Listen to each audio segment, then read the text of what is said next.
Hello again, this is Art Johnson, and we are now talking about what we're going to be doing with climate action. And we've been going over books and really important work that front runners are already doing that we need to pay attention to and possibly even support and get even involved with. So I'm going to go ahead and screen share again. And I'm going to show you a video that was a nice project that she did. This is Naomi Klein with a group called Intercept with Alexandra Octavia-Cortez kind of doing the narrative. And it's very creative, which about how people will benefit from the Green New Deal. And so this was a collaborative film project visualizing what a greener future will look like. So here we go. I'm going to go ahead and play it. The bullet train from New York to DC. It always brings me back to when I first started making this commute. In 2019, I was a freshman in the most diverse Congress in history. Up to that point, it was a critical time. I'll never forget the children in our community. They were so inspired to see this new class of politicians who reflected them, navigating the halls of power. It's often said, you can't be what you can't see. And for the first time, they saw themselves. I think there was something similar with the Green New Deal. We knew that we needed to save the planet and that we had all the technology to do it, but people were scared. They said it was too big, too fast, not practical. I think that's because they just couldn't picture it yet. Anyways, I'm getting ahead of myself. Let's start with how we got here. 1977, New York. A senior scientist named James Black made a presentation about how burning fossil fuels could eventually lead to global temperatures rising 4 or 5 degrees Fahrenheit. Within 2 years, one of the world's biggest supertankers was outfitted with a state-of-the-art lab to measure CO2 in the ocean, gathering more data about global warming. Guess who was doing all of this research? ExxonMobil, the oil and gas company. Oh yeah, Exxon knew this whole time, as did our politicians. 10 years later, James Hansen, NASA's top climate scientist, told Congress he was 99% certain that global warming was happening and caused by humans. That was 1988, the year before I was even born. So did Exxon listen to the science, including their own? Did they change business models, invest in renewables? No, the opposite. They knew and they doubled down. They and others spent millions setting up a network of lobby groups and think tanks to create doubt and denial about climate change. It was an effort designed to attack and dispute the very kind of science they themselves had been doing. And it worked. Politicians went to bat for fossil fuels, and these massive corporations kept digging and mining, drilling and fracking like there was no tomorrow. America became the biggest producer and consumer of oil in the world. Fossil fuel companies made hundreds of billions, while the public paid the lion's share to clean up their disasters. We lost a generation of time we'll never get back. Entire species will never get back. Natural wonders gone forever. And in 2017, Hurricane Maria destroyed the place where my family was from, Puerto Rico. It was like a climate bomb. It took as many American lives as 9/11. And in the next year, when I was elected to Congress, the world's leading climate scientists declared another emergency. They told us that we had 12 years left to cut our emissions in half, or hundreds of millions of people would be more likely to face food and water shortages, poverty, and death. 12 years to change everything. How we got around, how we fed ourselves, how we made our stuff, how we lived and worked, everything.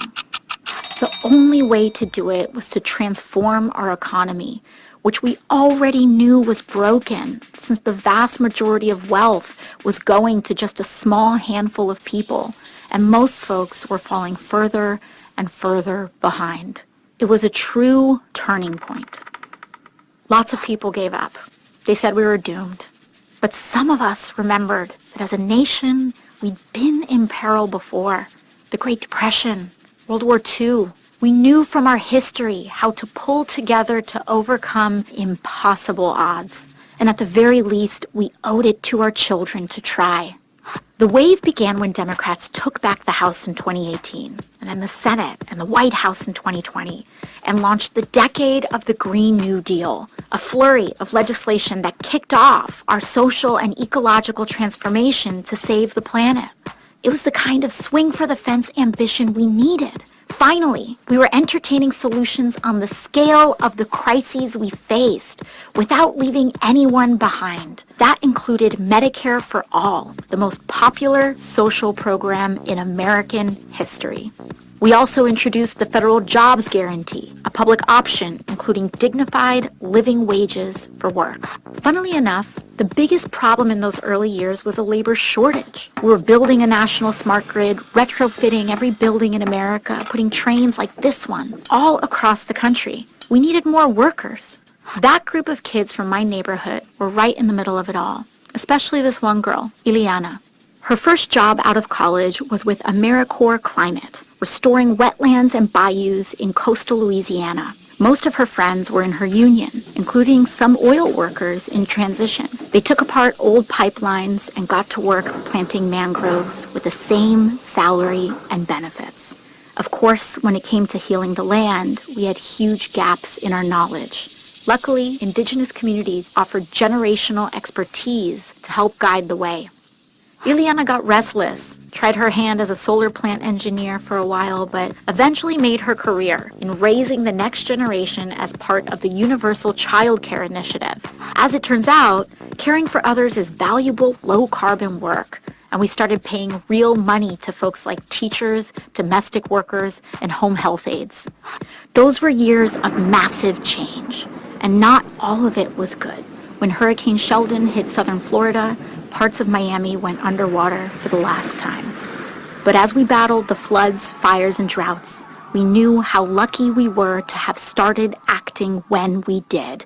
And we didn't just change the infrastructure, we changed how we did things. We became a society that was not only modern and wealthy, but dignified and humane too.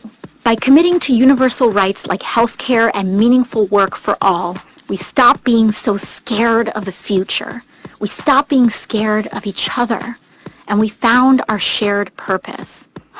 Ileana heard the call too, and in 2028 she ran for office in the first cycle of publicly funded election campaigns. And now she occupies the seat that I once held. I couldn't be more proud of her, a true child of the Green New Deal.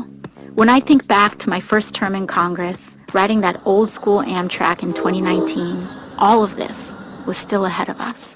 And the first big step was just closing our eyes and imagining it. We can be whatever we have the courage to see.